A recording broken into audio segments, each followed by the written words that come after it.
Dzisiejsza noc była naprawdę zimna, tak jak zapowiadali, miało być +1 i raczej było. Aż trudno było wstać, taki był chłód. Ale jak tylko wyszło słońce, to zrobiło się od razu przyjemniej. Jest jakieś 12 stopni w cieniu, więc w związku z tym siedzę w słońcu. W słońcu jest jakieś, nie wiem, 16, może 18. Ale raczej 16, o ile nie jest się na wietrze, bo wtedy odczucie jest znacznie większego chłodu.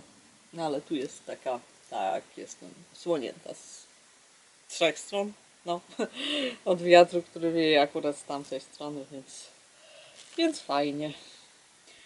Na razie w miarę pusto, ale przejechało kilka samochodów. Jeden pan szukał wielbłąda, pytał, czy widziałam wielbłąda na gigancie. Ale nie widziałam wielbłąda, a potem pojawiły się samochody z turystami. No bo to jest standardowy sposób zwiedzania Wadi Rum i w ogóle tutaj pustyni, że wynajmuje się samochód terenowy i oni tu jeżdżą wszędzie po pustyni i wywożą turystów na jakieś punkty widokowe. Jest trochę takich mostów skalnych. Jeden widziałam, drugi przegapiłam, tam jeszcze jest trzeci. Chciałam się tam iść tak daleko. Widziałam z daleka. No i co, no ja też jestem tu, zdaje się, atrakcją turystyczną, bo o właśnie jedzie następny. Bo jak przejeżdżali i zjeżdżali z Wydmy, to specjalnie podjechali, żeby spytać, czy wędruje Jordan Trail i opowiedzieć tej pani, która była na wycieczce, że jest coś takiego i że 3 tygodnie podróżuje z granicy syryjskiej tutaj. No. Niedługo będę we wsi małej, a potem dopiero pod wieczór we wsi Ram, no to tam jest ostatni sklep i od tego momentu podobno zacznie się już komercja totalna, czyli pewnie będzie naprawdę trudno znaleźć biwak, bo będzie dużo tych komercyjnych kempingów i dużo samochodów i pewnie ludzi, którzy chcą coś sprzedać cały czas albo wyżebrać pieniądze bez sprzedawania, tak jak wczoraj. Wczoraj ta Humeima była okropna. Poszłam stamtąd tak szybko jak się dało. Nabrałam tej wody w łazience i uciekłam. Wow. No nie było tam przyjemnie. Wszystkie te miejscowości przy głównej drodze są brzydkie i ludzie tam są nie tacy jak ci na pustkowiu, że chętnie pogadają i posiedzą przy ogniu, ale po prostu od razu daj pieniądze i daj pieniądze. I to też taki 16-letni chłopak, który pracuje normalnie na stacji benzynowej, więc naprawdę dziwny. I no oczywiście dzieci też. Smartfon w ręce i daje pieniądze. No, więc od tego uciekam. No i siedzę sobie w bardziej pustym miejscu. I mam pomarańcze. Jeszcze 2, znaczy 1,5, bo pół już zjadam. No. Ile ich tam jest? 15-20 aut? Widać z daleka, jak robią sobie selfie, a z doliny, w którą skręcam, dobiegają kolejne wrzaski.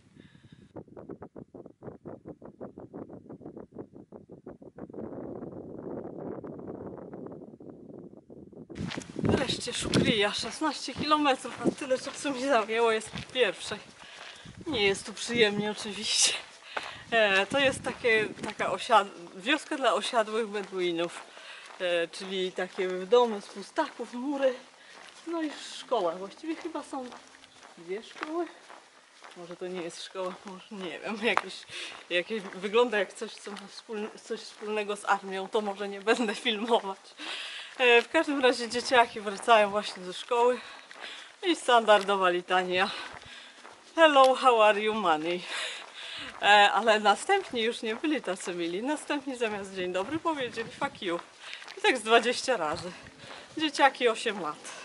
No, u nas by to nie przeszło, chyba dostaliby taki ochrzan od rodziców. A tutaj najwyraźniej jest to normalne, że się do turystów mówi fuck you, a potem się bierze od nich kasę. Ojej, nie, naprawdę nie jest to fajne. Nie słyszałam o tym, że tak tutaj jest w tej całej Jordanii, ale no, żebyście wiedzieli, że dzieci tutaj nie są miłe. No nie tak zaraz ta pustynia, najpierw 12 km asfaltu.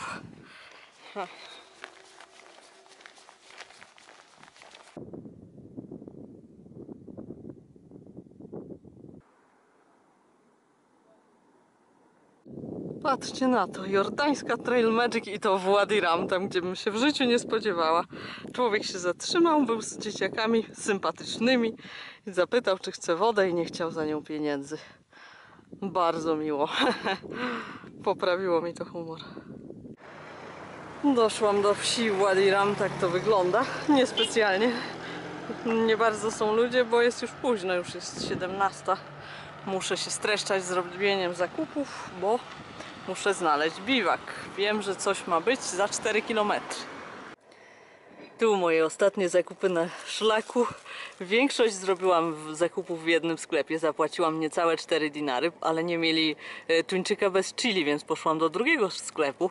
Pan zaśpiewał, że mają być 3 dinary, a jak się dowiedział, że ja zapłaciłam 4 za tą całą resztę, to dał mi ogórki i chleb do tych puszek, które kupiłam. No więc fajnie. Nabrałam wody w restauracji w WC. Bardzo spoko i lecę dalej szukać tego biwaku.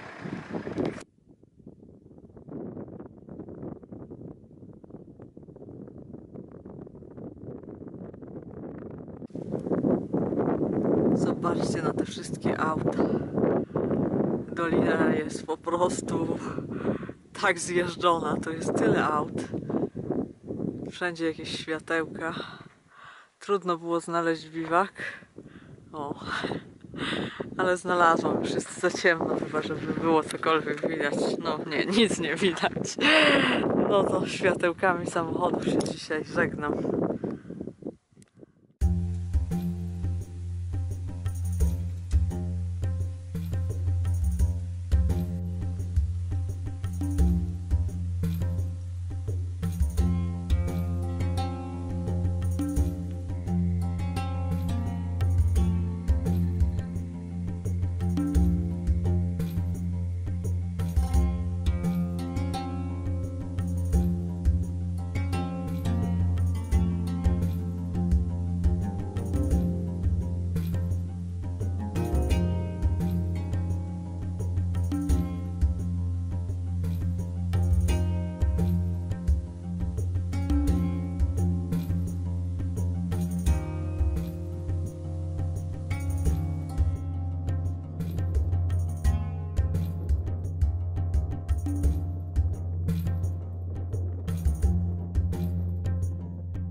Jestem w Titen, ostatniej miejscowości na szlaku. Właśnie nabrałam 6 litrów wody po raz ostatni. Następna woda w Akabie nad morzem jutro, choć podobno jeszcze chyba, że jakiś magazyn samochodów ma mieć wodę, ale na wszelki wypadek mam te 6 litrów. Do końca szlaku jak się 30 km, może 35, bo no 30 to będzie jak już dojdę na biwak. Nie, to może 40. Nie wiem, nieważne. W każdym razie mam 6 litrów wody, które nabrałam z meczetu. Właśnie była modlitwa, więc brama była otwarta. Zresztą nadal jest otwarta, bo mnie chyba widzieli tam, że jestem w łazience, bo tutaj właśnie jest łazienka, jest stanowisko do mycia nóg, no i WC i krany z wodą. Także fajnie. Wyjątkowo meczet jest. Najpierw lazł za mną jakiś chłopak ze wsi, ale teraz widzę dwóch ludzi, którzy idą żwawo i to chyba jest Stefani i Lee. Lee jest chyba pierwszy i Stefani za nim. Fajnie ich znowu widzieć. Wczoraj ich wyprzedziłam, bo spali koło centrum informacyjnego, jak się wchodzi do Wadi Rama. Ja weszłam jeszcze z 10 km, ale jak widać ich wczesne wstawanie popłaca i zaraz mnie dogonią. How are you? Fancy meeting you again on the Jordan Trail. And then like almost the last night, kind of. The final leg, second final leg. This is not lightweight tent. Medium. It's quite light. Medium, yeah. For two people it's acceptable. Especially that he's carrying it, not me. He's carrying everything. He carries everything. Not quite everything. No. Steffi's carrying her own food and the Yeah, pot. my water. And phone. Yeah, and this. Oh, and the camera. Okay. Clothing. Oh. Only extra I've got is the tent, really. Yeah. Yeah, boy. But Steph's got the pots. Kto by się spodziewał, ostatnia noc na szlaku nie będzie samotna. Rozbiliśmy się razem, stwierdziliśmy, że trzeba jakoś uczcić koniec szlaku. No i zabiwakowaliśmy w tym samym miejscu przed przełęczą, bo tam dalej ma być wietrznie, więc tu jest fajnie, nawet jest drzewko, aczkolwiek kolczaste. Takie chmury są na niebie. Mam nadzieję, że nie będzie padać, bo mój namiot jest w korycie strumyka. Ale miało być 0,1 dzisiaj deszczu, więc to chyba nie jest nic groźnego. Przybiłam namiot kamieniami. Mogę nawet pokazać, bo jeszcze nie jest ciemno. Jest to chyba mój najwcześniejszy biwak na całym szlaku. Jeszcze tak wcześniej nie biwakowałam. Oni zazwyczaj wcześniej biwakują i wcześniej wstają, wychodzą jeszcze 45 minut przed świtem. No ja tak nie mam. Jutro pewnie będzie tak samo, rano na pewno znikną. No ale ślicznie tu jest i bardzo miło mieć towarzystwo hikerskie, bardzo przyjemnie. It's very nice to have some company here. Dziękuję. Ha! Is that it? No, that's Yeah. thank you. Yeah, Dzień dobry. it's Polish, whatever. No to teraz nadchodzi rozrywkowa część wieczoru, czyli będzie kolacja, no i spać. To na tym polega rozrywka na szlaku, że się idzie spać. Dobranoc. Good night. Good night. Bon nuit, good night.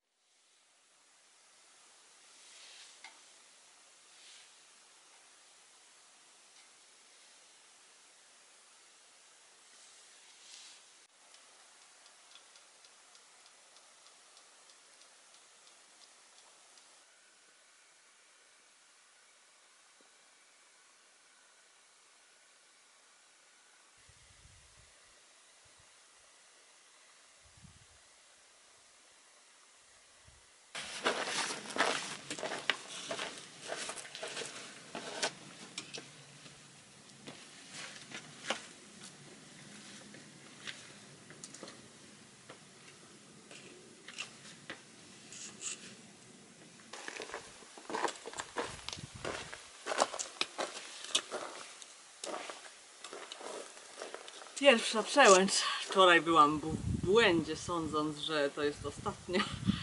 Przede mną jeszcze zejście, dolinka i kolejne podejście i dopiero tam jest ten ostatni biwak oficjalny i potem to mordercze zejście. Jeszcze jakieś 25 km do końca.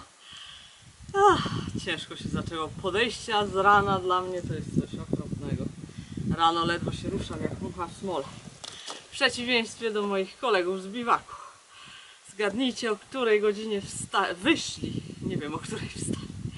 O 5:30 wyszli. Jak ja dopiero się obudziłam i stwierdziłam, że czas wstawać. Wyglądam, a tam czołówki już znikają w dolinie. Mają siłę, ale tak mają. Wstają bardzo wcześnie i bardzo wcześnie wychodzą. Większość ludzi tak ma, to ja tak mam inaczej, że rano to nie bardzo. Ale piękny wschód słońca i już naprawdę niedaleko do końca.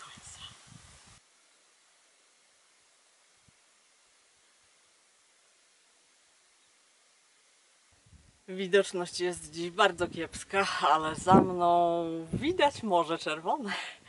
Jestem na przełęczy, wcale nie ostatni. Jeszcze będzie jedna. Znowu byłam w błędzie, ale spojrzałam na mapę i wiem, że jeszcze jedno podejście mnie czeka. Muszę zejść gdzieś 1000 metrów w dół nad morze, no bo Morze Czerwone jest połączone z Wszechoceanem, w związku z czym poziom morza jest na poziomie morza. Na szczęście, bo z Morzem Martwym byłoby jeszcze dodatkowe 500 metrów do dołu. Tu już nie. Minęłam też ostatni biwak. Jak zwykle był beznadziejny. Faktycznie stoi tam namiot beduiński, jest to po prostu kawałek płaskiego z dojazdem drogą. Stanowczo odradzam biwakowanie w miejscach, które są na mapie oficjalnej zaznaczone jako miejsca biwakowe, bo to są miejsca dla grup, gdzie jest dojazd samochodem, gdzie można dowieźć support dla grup, które wędrują, bo szlak jest pomyślany bardziej dla grup, które odcineczkami krótkimi chodzą i przywożą im jedzenie i picie, więc no, to trochę inaczej wygląda. Te miejsca nie są ani ładne, ani bezpieczne, bo są przy drodze i zawsze gdzieś w pobliżu są ludzie. Tu nie ma psów na szczęście, ale tak, nasz biwaczek był o wiele lepszy. Tak mnie nastraszyli tym zejściem, a tu jest taka ładna ścieżka. Dobrze się idzie, nie jest stromo, także fajnie na szczęście. O, taki, no powiedzmy, mały rumowszyk skalny, ale nic się nie dzieje. Teraz już chyba naprawdę ostatnie podejście. Góry za mną wyglądają trochę jak Wołoszyny w Tatrach, nie uważacie? Ja już stamtąd zeszłam. Teraz zmierzam tam.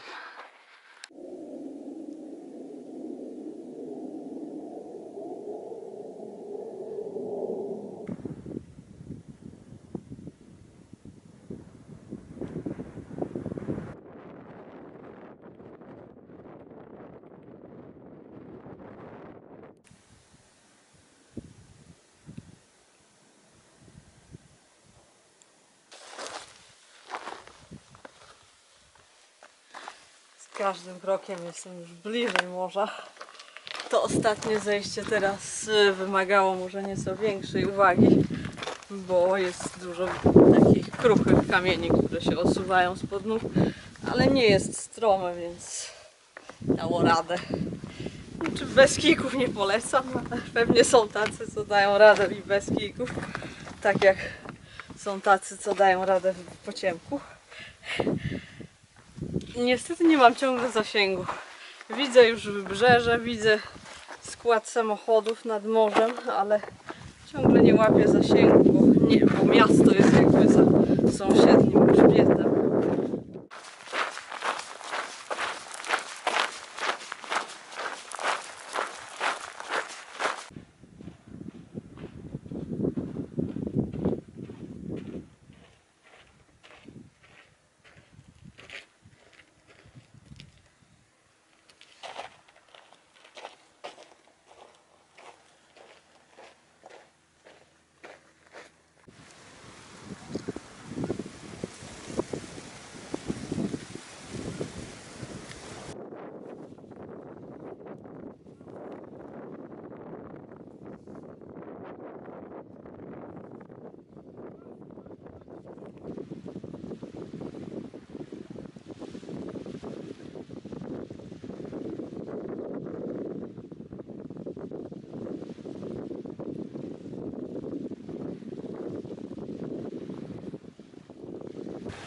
to skończyła się kolejna przygoda. Szlak jordański zakończony, co prawda z drobną nieścisłością i nieortodoksyjnością. Brakuje mi kawałka, żeby to był pełnoprawny truchajk, ale i tak było naprawdę fajnie. W sumie bardzo podobał mi się ten szlak, podobał mi się krajobraz, podobały mi się zabytki, biwakowanie z gotowaniem na kuchence, brak deszczu w większości. Podoba mi się morze, jest śliczne. Nie podobały mi się psy, nie podobały mi się odzywki dzieciaków i to, że trudno było znaleźć biwak z dala od ludzi, taki, żeby się czuć naprawdę dobrze i bezpiecznie. Ale ogólnie na plus. Jordania piękna i większość ludzi bardzo, bardzo miła, więc polecam. Nie będę tu długo siedzieć.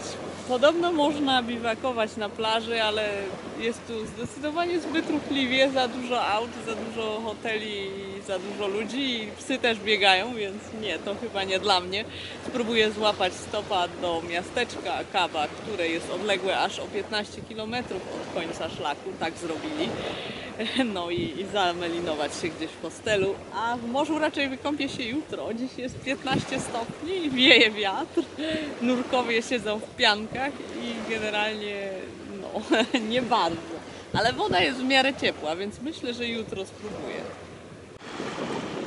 Zanim odejdę z plaży, jeszcze na zakończenie i na deser, tu właśnie wypada moje 37 000 kilometrów w nogach z pięknym widokiem na morze.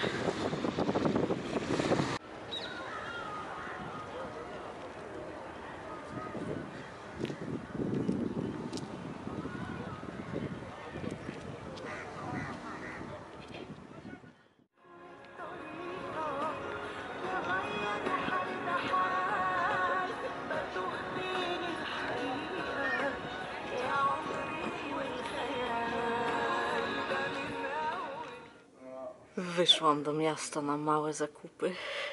Warto było. Mamy owoce, całą torbę przypraw, które zamówiła moja mama, no i herbatę. Moja rodzina pije więcej herbaty niż Beduini, więc kupiłam 4 kg liściastej i jeszcze 2 pudełka torebkowej. Dzisiaj obijam się w hostelu. To znaczy nie zupełnie się obijam. Leżałam w łóżku całe rano. Oglądałam YouTube'a, wypiłam sobie najpierw kawę, potem wypiłam herbatę. Razem miały 1,5 litra, bez problemu wchłonęłam. Teraz już lecę z drugą wodą z cytryną. Wyszłam nad morze popatrzeć tutaj, co tu oferują na plaży. Cała plaża jest obklejona barami. W ogóle Akaba sprawia wrażenie raczej takiej wielkiej imprezowni. Bardzo się różni od pozostałych miejscowości, które mijałam na szlaku. Zupełnie inna sprawa, ale też ciekawa rzecz. A potem uświadomiłam sobie, że jest piątek i poszłam na miasto. Teraz wróciłam z miasta i będę jeść lunch szybko. Jogurcik, no co to jest tam 700 gramów jogurtu dla wędrowca, nic. W piekarni zdobyłam te takie żółte obwarzanki obsypane sezamem i wypełnione pastą daktylową. To będzie mój lunch. Mam jeszcze chipsy, które po prostu wypadałoby dojeść przed wylotem, ale wylot dopiero za 2 dni. Więc myślę, że dam radę. I obawiam się, że zamkną mi muzeum, zamek tutejszy jutro, bo jutro jest piątek właśnie i muszę go jeszcze obejrzeć dzisiaj. A chciałam zrobić tak, żeby zrobić to jutro, rozłożyć sobie te zajęcia na 2 dni, no ale tak, trzeba będzie dzisiaj obejrzeć zamek. I zobaczę, co jeszcze będę robić. Na razie raczej jest spokojnie, jest poza sezonem, tłumów nie ma, ale hostel jest tak w 80% wypełniony ostatecznie. Głównie niemiecką młodzieżą, ale jest też Czech, który się głównie zajmuje piciem piwa. A dojazd tutaj w ogóle to było zabawne wydarzenie. Jordania po prostu jest dziwnym krajem. No, pewnie no jakby wydaje się dziwnym jako kraj arabski, którym panują trochę inne obyczaje niż u nas, dlatego. U nas jest ogólnie rzecz biorąc swoboda i każdy robi co chce, a tutaj pewnymi rzeczami nie wypada się afiszować, ale za to jak Arabowie zobaczą Europejkę, która jest sama i tak sobie po prostu sama sobie radzi, to myślą, że jest bardzo chętna na wszystko i w ogóle tak wyzwolona, że wczoraj na plaży spotkałam gościa, który podwiózł mnie do miasta, ale po drodze zaproponował, że zostanie moim niewolnikiem. I był bardzo zdziwiony, że odmówiłam i nie chciałam. I tłumaczył, ja się tu zaczęłam śmiać, co to za pomoc, dopiero mnie poznał. Tłumaczył, że w tym kraju jest trudno kogoś poznać, kto będzie chciał mieć niewolnika, więc warto było spróbować podobno. A ludzie, właśnie to nie zależy jakiej jesteście płci i gdzie się znajdziecie i co będziecie robili, to różne rzeczy was mogą spotkać. Żaden z podróżujących do Jordanii panów nie opowiadał mi takich rzeczy, choć jak mówiłam, Francuz spotkany na szlaku miał też bardzo dziwne propozycje różne. No nic, biorę Jordanię z dobrodziejstwem inwentarza i teraz zabieram się za mój lunch.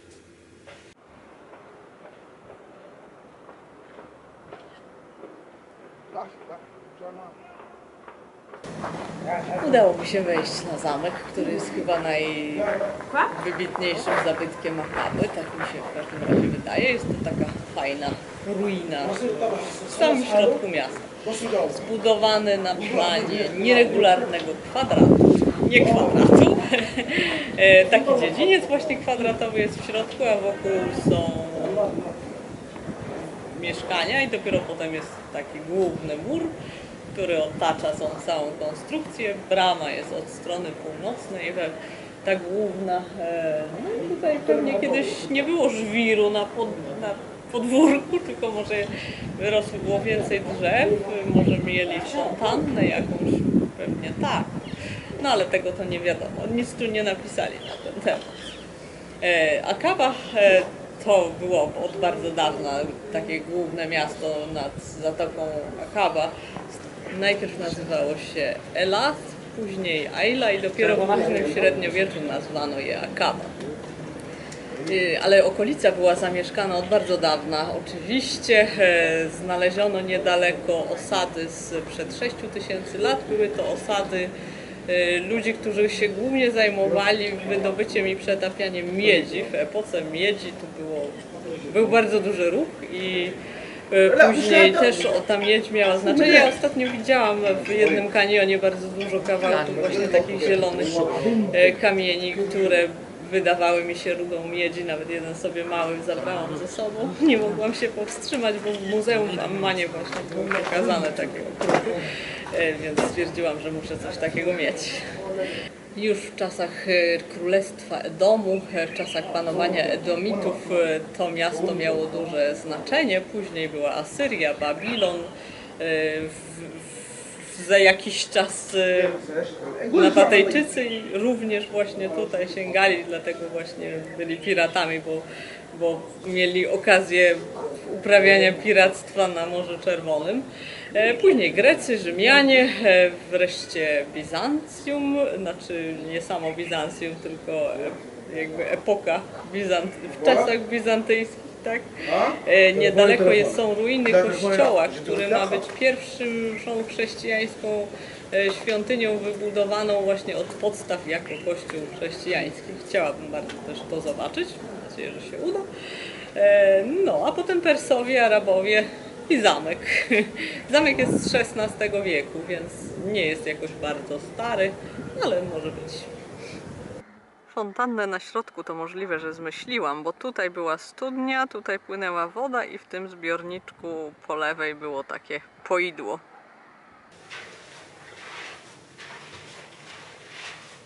Kilka pomieszczeń na zamku się zachowało w całości, także mają i strop, i ściany. Dla turystów udostępnili tylko jedno takie mieszkanie z 2 pokojami. Właśnie jest ten drugi mniejszy. Jeszcze jedno pomieszczenie znalazłam i to takie bardzo mroczne. Tylko takie dwa małe okienka. Mogłaby to być baszta, bo jest w rogu całego tego kwadratu, ale ma tak nisko sklepienie, że jest to niemożliwe.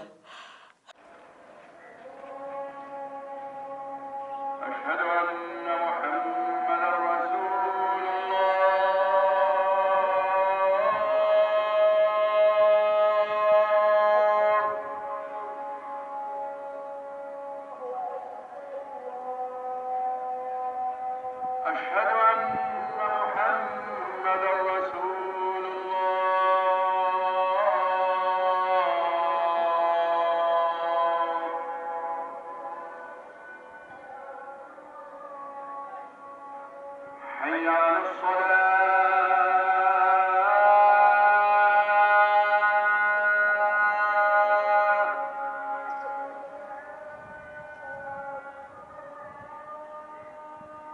حي على الصلاة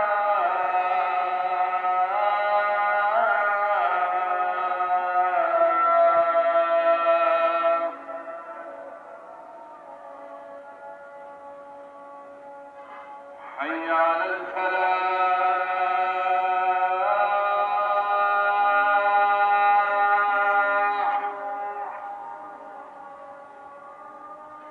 حي على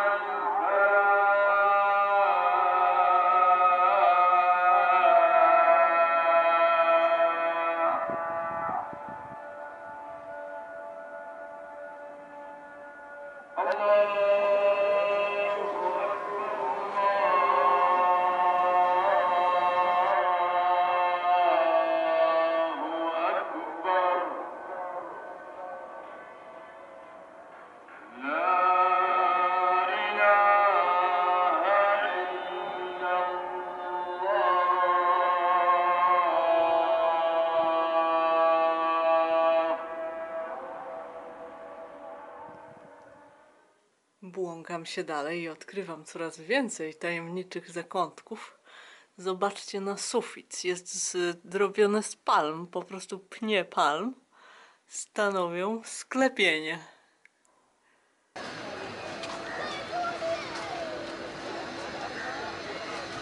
Kolejny punkt programu i moje ulubione ruiny. To są ruiny arabskiego miasta Ayla, czyli tej wcześniejszej Akaby, zamieszkiwane od VII do XII wieku i później zrujnowane i zapomniane, odkryte dopiero w wieku XX, przebadane, odkryte dla turystów. Jest otwarta brama dzisiaj i można sobie spacerować i te ruiny oglądać.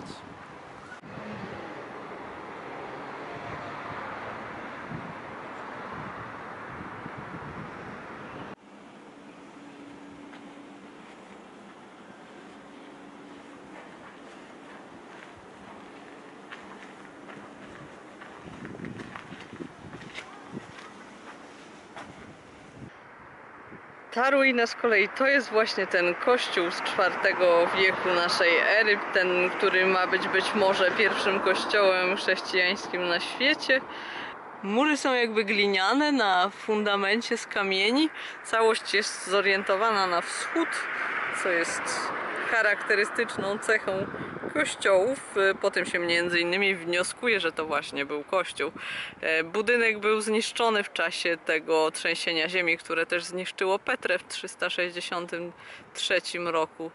No i później było pod ziemią, ale znaleziono, jest, nikt tutaj nie przychodzi, nie ma absolutnie żadnych turystów i nawet nie da się wejść do środka, bo wszystko otacza zamknięty płot.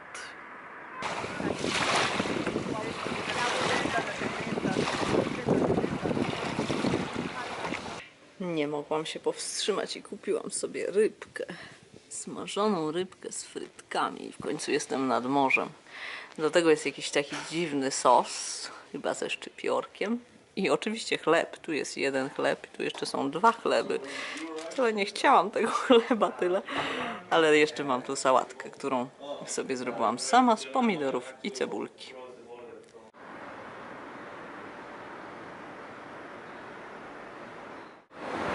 Dzisiaj mój ostatni dzień pobytu w Jordanii. Jutro wylatuję do Polski i ze wszystkich rzeczy, które chciałam zobaczyć, pozostał jeszcze meczet w środku. Tak się składa, że w Akabie jest piękny meczet z początku XX wieku, budowany w fenomenalnym stylu, który jest udostępniany dla turystów. Każdy może tutaj przyjść, nie ma przeciwwskazań, tylko muszę mieć zasłonięte włosy, bo tak wypada. To jest jedyny wymóg, poza tym można wejść i siedzieć jak długo się chce, i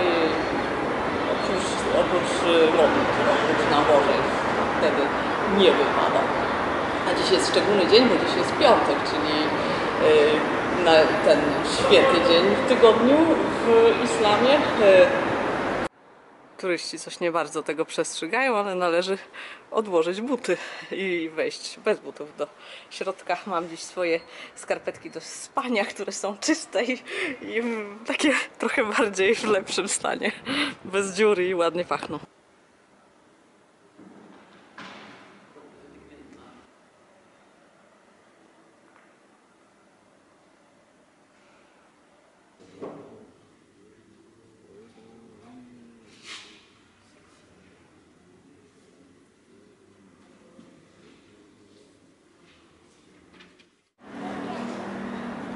To był świetny pomysł pójść do meczetu.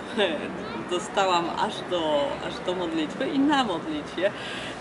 Co prawda byłam w niewłaściwym miejscu, bo to było miejsce dla facetów, a miejsce dla kobiet było gdzieś indziej, ale ja o tym nie wiedziałam, więc po prostu się tam uplasowałam pod filarem i nie zwracał na mnie uwagi.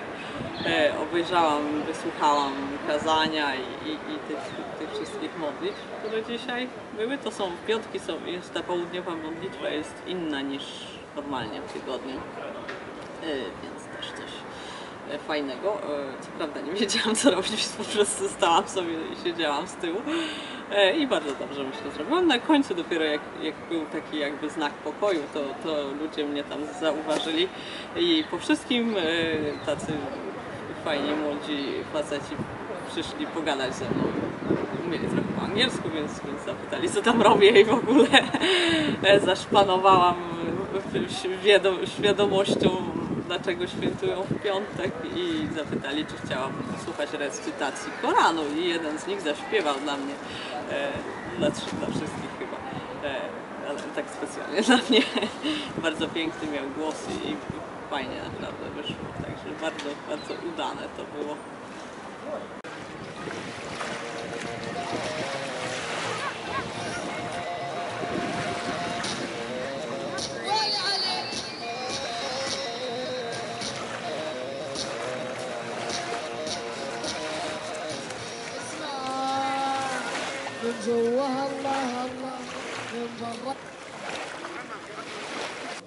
Tym pięknym zachodem słońca pożegnałam się właściwie z Jordanią i nim też pożegnam się z Wami. Dzisiaj ostatni wieczór w hostelu i jutro rano pakowanie gorączkowe, usiłowanie wciśnięcia do plecaka wszystkich 8 paczek z herbatą, 2 pudełek, 1,5 kilograma przypraw i jeszcze dywanu i różnych drobiazgów. Będzie ciężko, ale myślę, że jakoś dam radę i samolot do Warszawy, tam złapać pociąg do Katowic i dopiero następnego dnia drugi i trzeci pociąg do Cieszyna, bo jeździ z przesiadką, więc długa droga przede mną, no ale obiad domowy będzie kolejnego dnia, na który się cieszę. Do zobaczenia na kolejnej wędrówce. Dzięki za obejrzenie.